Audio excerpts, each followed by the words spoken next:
global happenings today. We communicate, we analyze global news. Stay tuned. Hello, beautiful people. Welcome back to Global Happiness Today YouTube channel. Some months back, there was quite a lot of drama that took place on social media. A lot of things went down that the former aviation minister is calling on the president, Bola Tinubu administration, not to allow them to move on with the said re reinstatement. Now, but let's find out really what went down and why it's telling all Nigerians to do this very quickly. But before we do that, kindly subscribe to our channel by clicking on the red subscribe button beside it. You see a bell notification icon, please go ahead, click on it to get notified as soon as you update our channel on YouTube. Now, in October 2022, Emirate Airlines suspended flight operations to Nigeria over its inability to repatriate 85 million US dollars in revenue trapped in Nigeria. In the same month, United Arab Emirates (UAE) immigration authorities announced a ban on visa applications from Nigerians. On November 19, 2023, Keyamo said that Emirate Airline would soon announce the exact date of their resumption, and of course, adding that the federal government was working on some details concerning resumption.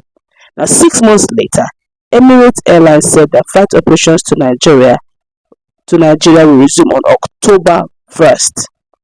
Reacting to the development, in a statement on Wednesday, Chidoka said that with the return of the airline to Nigeria is a sad reminder of the deepening lack of national pride and the growing irrelevancy of Nigeria in the world.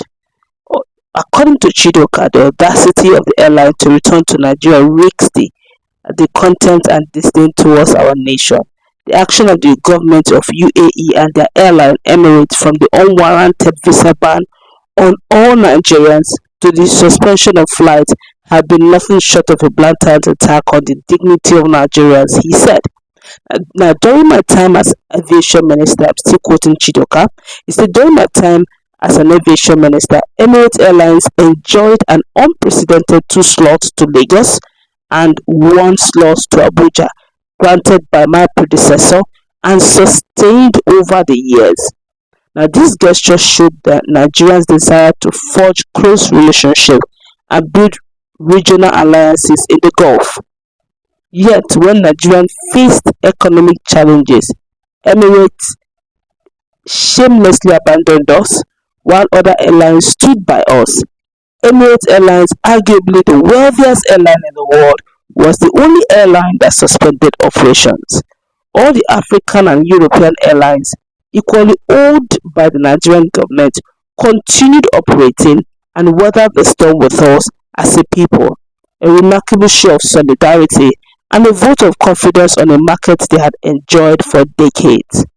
Emirates Airlines, like UAE's Mubadala, the major investor in Etisalat Nigeria, fled at the very sight of trouble, leaving Nigerians stranded and insulted by their mean behavior. They did not just walk away. The UAE government imposed a visa ban on all Nigerians. The imposition of a visa ban on all Nigerians is an unwarranted and vile display of aggression and dehumanization of Nigerians. He now said our sovereignty is not for sale. Chidoka also said that the country must not accept the return of the airline, adding that Nigeria's sovereignty was not for sale. According to the former minister, Emirates Airlines' return never came with an apology. Hence, Nigerians must say no to the unjustified stigmatization and degradation of Nigerians, almost akin to the ghettos of 20th century Europe. Now, he now said a national visa ban suggests a desire to humiliate and cast a slur on the people as a group, Chidoka said.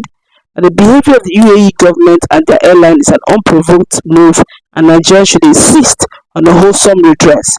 As we speak, there is no word yet on the visa ban and no apology to Nigerians. The Nigerian government must not allow Emirates Airlines to whistle back into our skies without being held accountable for their disrespectful and demeaning attitude and conduct. We demand a thorough investigation and restitution before even considering their return. Respect for our nation and people is non-negotiable and an irreducible minimum. We will not allow our pride to be trampled upon by arrogant corporations or foreign governments. Chidoka also said the current administration must reaffirm the country's priceless sovereignty at all times. Chidoka, you have spoken very well, if you ask me, if you want to say. But this is the same UAE that we went cap in hand begging them to come and invest. Abi, are we wrong? That the one of the media persons of the president even went further to say that yes, they've agreed to collaborate with us and bring us out of our economic woes. That they quickly, in fact, they did a disclaimer very quickly. And Nigeria said that in fact, even went further to say it's going to remove that very soon the visa ban is over. Nigeria will be flying, will be going through, only for us to go and discover that there's nothing like that. Christine Koteshala will be there. The visa ban was still very much there, no apology, nothing. We were always going cap in hand. You don't know what it means. When Peter Abu was always saying, we don't need to go cap in hand to go and borrow and beg. We have all it takes to develop ourselves as a nation. We don't understand that when you go and borrowing, you go and begging. And when you go and begging, you don't have pride. Does a beggar have a pride? Everything comes with a price. You are going to go and borrow, and you're expecting to go with your terms and condition. How? Do you have terms and condition?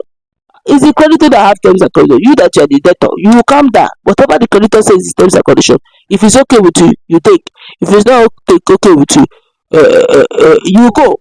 But at this rate in ourselves, we don't have any place to go to. So what do? We take. And they know because they've been observing our economy, they've been observing Nigerians on social media and Nigerians generally as a whole. And Nigerians have been feeling and looking helpless. So when you begin to say we have pride, beggars they used to have pride. When we say let's get the right leaders and make sure that we stop going and borrowing and making what? They said no. We're asking for the impossible. Now you're not saying, do you know what it took the government of the day to even make UAE to come back? You're not telling Nigerians to tell the investors that we beg to come back to ask for, we demand an apology. It only happens when we have the right leadership. It happens when we don't go up borrowing. It happens when we are an investment destination where every country and every investor wants to do business with us. Then whatever condition we give to them, of course, they will abide. Don't forget that we're one of the largest, most populous black nation, so we are a market of our own. But we just don't know how to position ourselves to sell ourselves. That's the problem. And since we don't know what we got, those who know what we got, we trample on our rights. It's as simple as that. With due respect to you, you have spoken well, Chidoka. You are very intelligently, but please, who is going to be the one to demand an apology? They even said October 1st. You see the distance they give. Look at the time that they are in. They tell you by October 1st. See, we have a lot to redeem as a nation, and it begins with all of us, and it begins also with how we vote in our leaders. That's going to wrap it up. Let's meet in that conversation. What's your take? Have a nice time.